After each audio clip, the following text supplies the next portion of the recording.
Da bi ostvario svoja prava kao nezaposlena osoba, prvo se moraš prijaviti na Hrvatski zavod za zapošljavanje.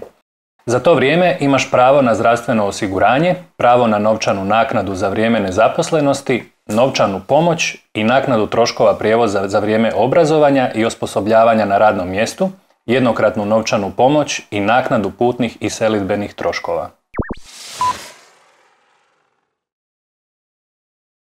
Nakon prestanka radnog odnosa, bez obzira zašto si prestao raditi, moraš se javiti u roku od 30 dana Hrvatskom zavodu za zdravstveno osiguranje, u pravilu prema tvom mjestu stanovanja, iako je svaki regionalni ured ili područna služba Hrvatskog zavoda za zdravstveno osiguranje obvezan zaprimiti i provesti prijavu.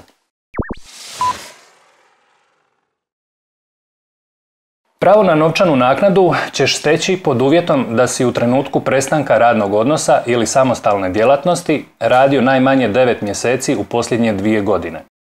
Da bi ostvario to pravo, moraš se u roku od 30 dana od prestanka radnog odnosa ili prestanka obavljanja samostalne djelatnosti prijaviti područnom uredu Hrvatskog zavoda za zapošljavanje i podnijeti zahtjev za novčanu naknadu. Pravo na novčanu naknadu ne možeš ostvariti ako ti je radni odnos prestao vlastitom krivnjom ili voljom, a samostalna djelatnost bez opravdanog razloga. Primjerice, ako si prestao dolaziti na posao, a nisi to najavio, dobit ćeš otkaz i u tom slučaju nemaš pravo na novčanu naknadu.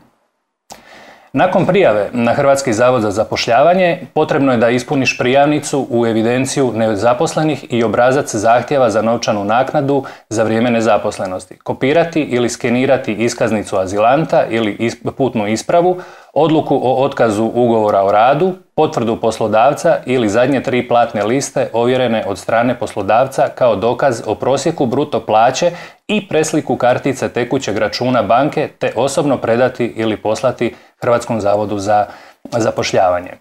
Prije bilo kakvog potpisivanja prestanka ugovora o radu sa svojim poslodavcem, konzultiraj se sa pravnikom, primjerice možeš nazvati Hrvatski pravni centar i savjetovati se s našim pravnicima.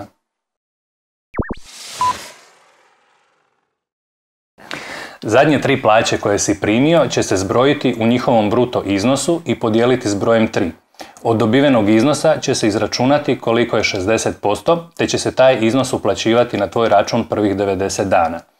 Nakon što prođe 90 dana, izračunat će se 30% od gornjeg zbroja, pa će iznos biti niži. Primjerice, ako si dobivao plaću od 3500 kuna, to znači da je ona u bruto iznosu bila 4375 kuna. U tom slučaju, naknada će u prvih 90 dana iznositi 2625 kuna, a zatim 2000 kuna.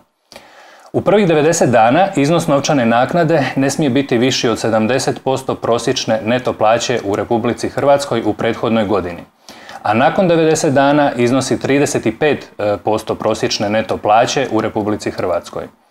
Najniži iznos novčane naknade koji možeš dobiti ne može biti niži od polovine iznosa minimalne neto plaće, osim kada se visina novčane naknade određuje prema postotku vremena koje ste proveli na radu. Vrijeme primanja novčane naknade ovisi o prethodnom vremenu koje si proveo na radu, na primjer ako si radio 2 godine, naknadu možeš primati 90 dana.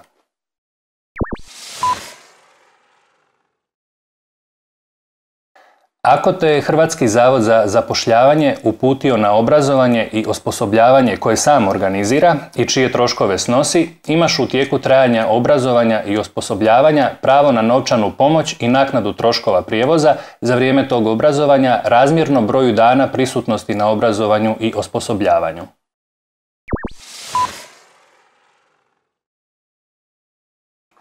U slučaju da ti Hrvatski zavod za zapošljavanje ne može osigurati zaposlenje u mjestu prebivališta, a sam ili preko Hrvatskog zavoda za zapošljavanje nađeš posao u drugom mjestu, imaš pravo na jednokratnu novčanu pomoć i naknadu putnih i selidbenih troškova za sebe, bračnog ili izvanbračnog druga i djecu od mjesta prebivališta do mjesta zaposlenja. Nakon što se prijaviš na Hrvatski zavod za zapošljavanje, morat ćeš redovito kontaktirati savjetnika za zapošljavanje u dogovorenom vremenu i prisustvovati individualnom savjetovanju.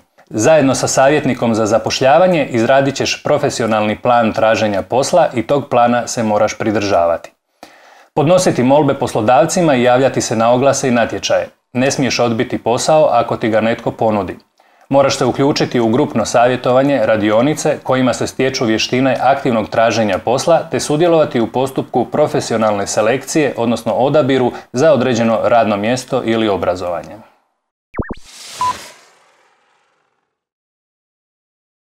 Da, imaš pravo na plaću. Poslodavcu je, ako te zadržao na poslu, država isplatila iznos od 3250 kuna za ožujak i 4000 kuna za naredni period u svrhu pokrivanja troška tvoje neto plaće. Taj iznos ti je poslodavac trebao isplatiti, a eventualnu razliku do ugovorenog iznosa ti je trebao isplatiti po ugovoru. Ako si radio za plaću nižu od iznosa vladine mjere, preporuka je Vlade Republike Hrvatske da ti poslodavac isplati čitav iznos potpore.